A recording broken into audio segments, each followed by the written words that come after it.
दोस्तों आज हम करेंगे 10th क्लास के कुछ इंपॉर्टेंट क्वेश्चन। देखिएगा जो आपके इंपॉर्टेंट क्वेश्चन है।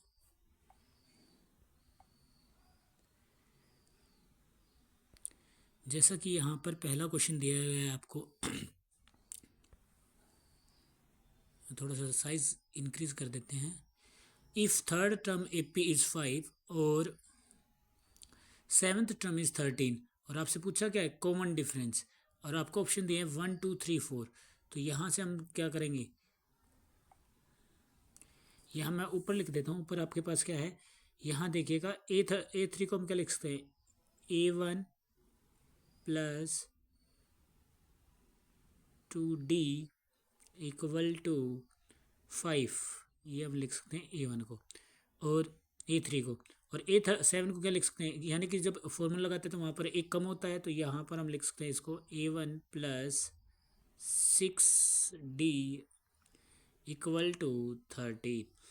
और जब भी इस तरीके की इक्वेशन आती है, जब भी यहाँ पर वेरिएबल सेम होते हैं, तो वहाँ पर हम क्या करते हैं, इक्वेशन को सब्ट्रैक्ट, और नीचे वाली इक्वेशन के जो साइन है आपके वो चेंज होते चले जाएंगे।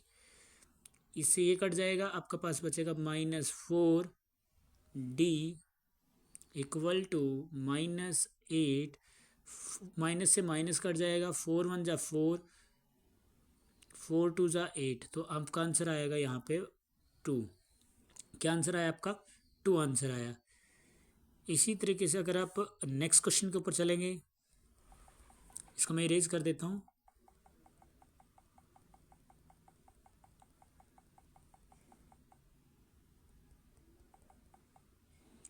नेक्स्ट क्वेश्चन के अंदर अगर आप चलोगे,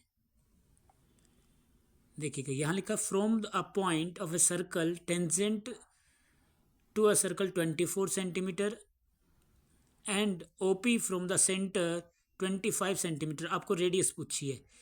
इसको अगर आप एक सर्कल बनाते हो, आपके पास एक सर्कल है इस तरीके से, और यहाँ से कोई आपकी टेंजेंट है, और यहाँ आपका सेंटर है, और यहाँ से यहाँ तक ये आपका एक टेंजेंट दी हुई है। जो आपके पास टेंजेंट दी हुई है वो क्या है, पी पॉइंट पे है, यानी कि मैं इसको ए मान लूँ, इसको ओ मान लूँ। और आपसे क्या पूछा है, आपसे सेंटर से और इसकी दूरी दी हुई है 25 सेंटीमीटर, ये वाली सेंटीमीटर 25 दी हुई है, और ये दी हुई है आपके पास 24, और आपसे रेडियस पूछी है। अगर रेडियस पूछी है तो इस तरीके के क्वेश्चन में आपको अगर ऑप्शन दिया हुआ है, सिर्फ आपको पाइथागोरन ट्रिपलेट याद रखने हैं। वो आपके क्या होंगे, पाइथागोरन ट्रिपलेट, आपके जो पाइथागोरन ट्रिपलेट होते हैं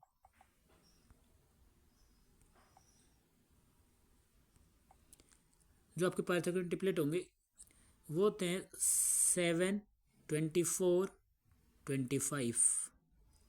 तो यहाँ पर आपके पास दो वैल्यूज ऑलरेडी गिवन है, एक 24 और एक 25। बचा क्या आपके पास 7, तो यही आपका क्या होगा, आंसर होगा। ये जो 7 सेंटीमीटर होगा यह आपका आंसर होगा। इसी प्रकार से और 2 3 आपके पाइथागोरन ट्रिपलेट उससे वैल्यू पूछता है, वो मैं आपको लिख देता हूँ यहाँ पे। जैसा कि आपके पास है 3 4 5 6 8 10, और एक होता है आपका 5 12 और 13। इसके बाद एक और पाइथागोरन ट्रिपलेट आता है, होता है 8 15 और 17। मोस्टली एग्जामिनर इन्हीं 4 5 के ऊपर आपसे वैल्यूज पूछता है, तो आप अपने ये पाइथागोरन ट्रिपलेट याद ध्यान रखना। नेक्स्ट क्वेश्चन पे चलते हैं हमारा।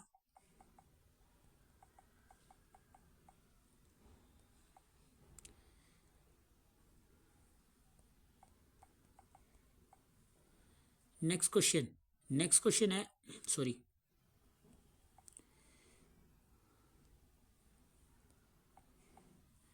जो आपका नेक्स्ट क्वेश्चन है वहाँ पूछा है कि किसी भी सर्कल के ऊपर मैक्सिमम पैरेलल टेंजेंट कितनी होती है। सर्कल के ऊपर क्या पूछा है, the maximum number of parallel tangent to a circle is, कितनी होंगी।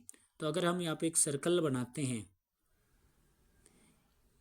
एक टेंजेंट ये गई आपकी, एक टेंजेंट ये, सॉरी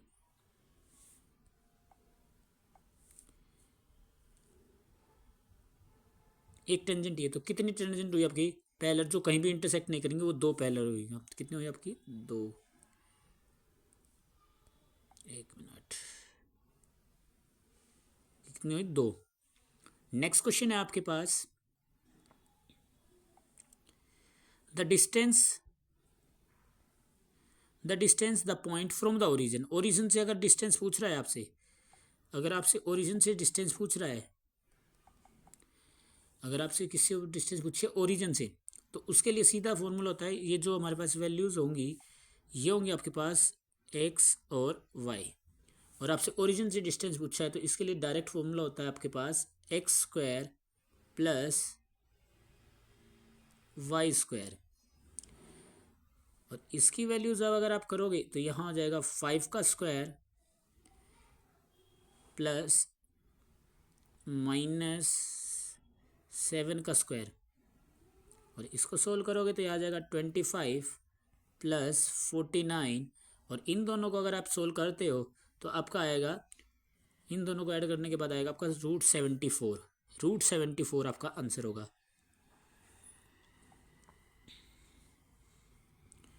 तो आपका जो आंसर होगा वो होगा आपका √74।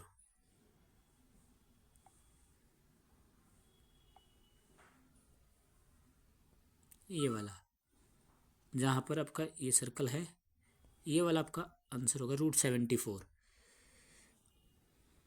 √74। नेक्स्ट क्वेश्चन पर अगर आप चलोगे,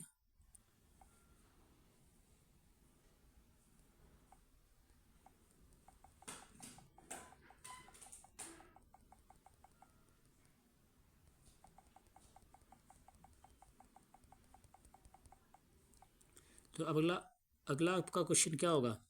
यहाँ पूछा the ratio circumference of diameter. तो सर्कमफ्रेंस का फॉर्मूला क्या होता है आपका? 2πr। सर्कमफ्रेंस का फॉर्मूला होता है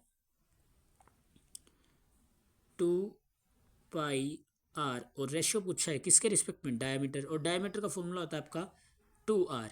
तो 2 से 2 कैंसिल आउट, आपका r से r कैंसिल आउट, आपके पास क्या बचेगा? पाई रेशियो, इधर तो कोई वैल्यू नहीं बची तो उसके नाम का क्या आ गया? 1। तो आपका आंसर आ जाएगा पाई रेशियो 1। नेक्स्ट क्वेश्चन आपका,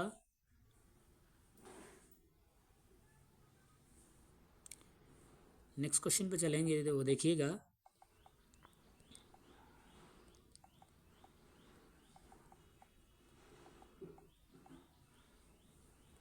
नेक्स्ट क्वेश्चन पूछा है 11th AP 38 और 16th AP 73। और आपसे किसकी वैल्यू पूछी है? आपसे पूछी है ए फर्स्ट टर्म।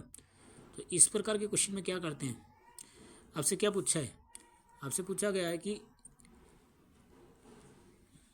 11th AP दी हुई है, यानी कि A1 प्लस 10D आपको दिया हुआ है, कितना? 38। और अगर 16 टर्म है तो उसको लिखेंगे A1 plus 15D equal to 73। और इस तरीके के क्वेश्चन में अगर वेरिएबल सेम होते हैं तो नीचे के साइन चेंज कर दिए जाते हैं। ए से कैंसिल आउट हो जाएगा, यहाँ से आपका बचेगा -5D और इधर से बचेगा आपका -35। इसको काटोगे, माइनस से माइनस कैंसिल आउट, 5 1 जा 5, 5 7 जा 35, यानी कि आपकी जो डी की वैल्यू आई वो आई आपकी 7। और इसी तरीके से आपको A1 की वैल्यू निकालनी है। तो यहाँ पर ये आपकी फर्स्ट इक्वेशन थी और ये आपके पास सेकेंड इक्वेशन थी। किसी भी वैल्यू में पुट कर दीजिएगा डी की वैल्यू। तो अगर हम फर्स्ट इक्वेशन में पुट कर रहे हैं डी की वैल्यू, तो यहाँ पर जो फर्स्ट इक्वेशन थी वो क्या थी आपके पास? A1 प्लस 10 और डी की जगह आपने रखा 7 और यहाँ कितना था? 38। यहाँ क्या था आपका? 38। 10 को इसको मल्टीप्लाई करोगे 70 और A1 की वैल्यू आपको निकालनी है 38 माइनस 70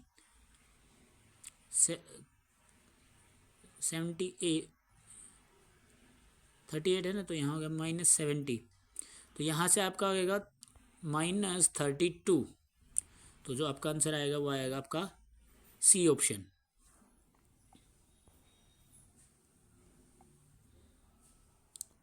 ये वाला ऑप्शन आएगा -32। नेक्स्ट क्वेश्चन देखिएगा आपका क्या होगा। क्वेश्चन नंबर 7 जो है आपका,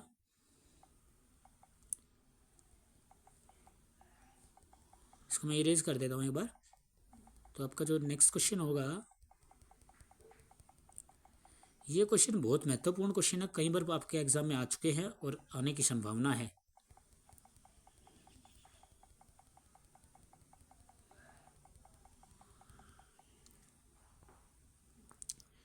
नेक्स्ट क्वेश्चन है आपके पास, the radius of base of a cone is 3.5 centimetre and height 9 centimetre और वॉल्यूम पूछा है आपसे। कुछ क्या पूछा है? वॉल्यूम। रेडियस दी हुई है 3.5 सेंटीमीटर और हाइट दी है और आपसे वॉल्यूम पूछा है। एक बार तो आपको कोन का फॉर्मूला याद होना चाहिए। तो कोन का फॉर्मूला होता है बेटा वॉल्यूम निकालने का 1/3 πr² h। और अगर आप ऑप्शन में देखोगे आपके पाई एज इट इज़ है, तो आपको सिर्फ पाई को खोलना नहीं है, आर की वैल्यू रखना है। आर की वैल्यू थी 3.5 का स्क्वायर, इंटू था 9, इंटू आपका 9 था। 3 से काटोगे 3 1 जा 3, 3 3 जा 9, और 3.5 का स्क्वायर करोगे तो आएगा आपके पास 12.25। 12.25 ये आपका 5 है, और इसको मल्टीप्लाई करना आपने 9 से। 9 5 जा 45, यानी कि 5 आएगा। 9 5 जा अगर मल्टीप्लाई करोगे तो आएगा 5, और 9 2 जा 18, 18 में 4 ऐड करोगे कितना होगा 2। और यहाँ पर अगर आप ऑप्शन देख रहे हो, ये पूरा कर लेते हैं 0.5, फिर 9 2 जा 18, 18 में अगर 1 ऐड करोगे आपका कितना हो जाएगा 19। और यहाँ पर क्या हुआ 9 1 जा 9, 18 हो गया ना। 2 ऐड करा, एक मिनट रुकना। 9 5 जा 45, 5 9 2 जा 18, 4 ऐड करा तो 22, कैरी गया 2। तो यहाँ से 9 2 जा 18, 18 और 2 क्या होगा 20। यह आपका आएगा 110.25। आपको पूरी करने की जरूरत नहीं थी, आपका जब यहाँ पर 0.5 आया था और किसी में 0.5 नहीं था, तो यही आपका आंसर होगा। नेक्स्ट क्वेश्चन देखिएगा,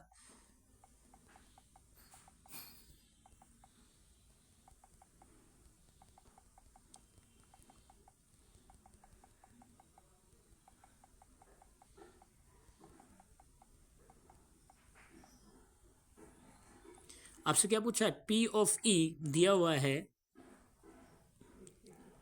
P ऑफ E दिया है और P नॉट E पूछा है। तो सिंपल है, चाहे आपका ऑप्शन है या नहीं है। तो आपने अगर आपको P ऑफ E दिया हुआ है कितना 0.03, और आपसे पूछा गया है P नॉट E, अगर आपसे ये पूछा है तो यहाँ पर आप करोगे 1 minus P of E, sorry P of E। तो यहाँ से आप करोगे 1 माइनस 0.03, 1 में से इसको अगर माइनस करना है तो 1.00 माइनस 0.03,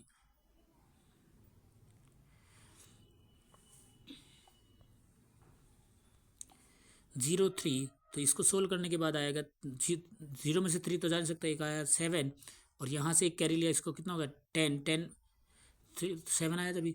और यहाँ क्या रह गया था 9, 9 में से 0 गया 9, और यहाँ से 1 की वैल्यू कुछ नहीं रही थी, यहाँ पॉइंट, तो यहाँ गया 0.7।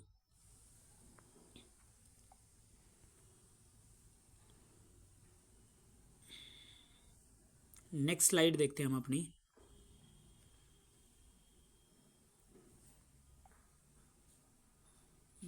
एक मिनट रुकना, नेक्स्ट स्लाइड फोटो से।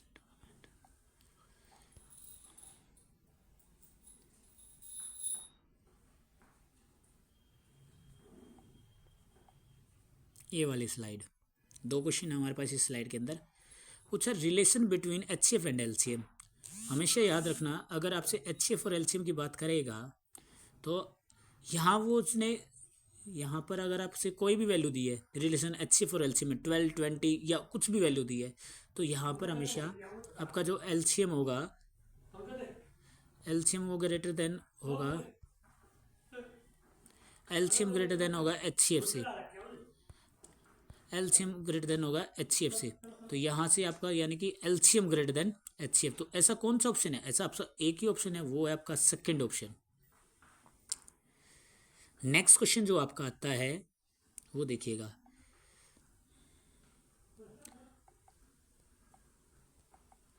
नेक्स्ट क्वेश्चन है जो आखिरी क्वेश्चन होगा आज का हमारा, कि which one if the AP series, which one the AP series. तो यहाँ से हमें देखो, अगर एपी करते हैं तो हमारे पास क्या होता है कि इनका जो एपी की डी होती है उनका जो डी होता है, कॉमन डिफरेंस है, वो बराबर होना चाहिए, सेम होना चाहिए। यानी कि आपका कॉमन डिफरेंस क्या है? सेम होना चाहिए, सेम होना चाहिए, ये बोला है। तो यहाँ से हम अगर अब देखें, अगर देखो पहला 4 में से 2 गया 2 आ गया, 8 में से 4 गया 4 आ गया, यानी कि ये तो है नहीं। नेक्स्ट क्वेश्चन पे जाते हैं। 2 अगर मैं इसको माइनस करता हूँ किस में से, 0, एक मिनट थोड़ा सा स्पेस और,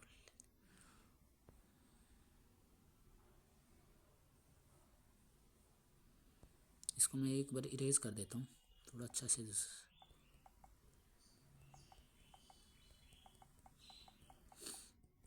समझ में आ जाएगा हमारे पास। तो यहाँ से देखोगे, यहाँ से हमारे पास क्या है, 0.22, 0.22 में से अगर माइनस करें 0.2 को, तो आपके पास क्या बचेगा? आपके पास बचेगा 0.02।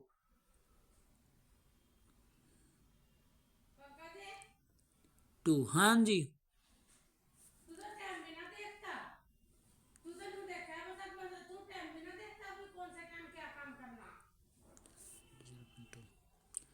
तो यहाँ पर इसका आंसर आएगा आपका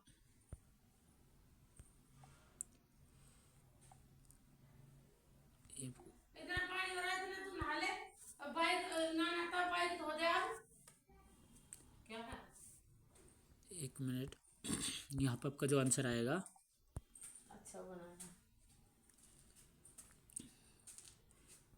सी ऑप्शन, क्योंकि यहाँ पर आपका क्या है, डिफरेंस आपका बराबर आएगा।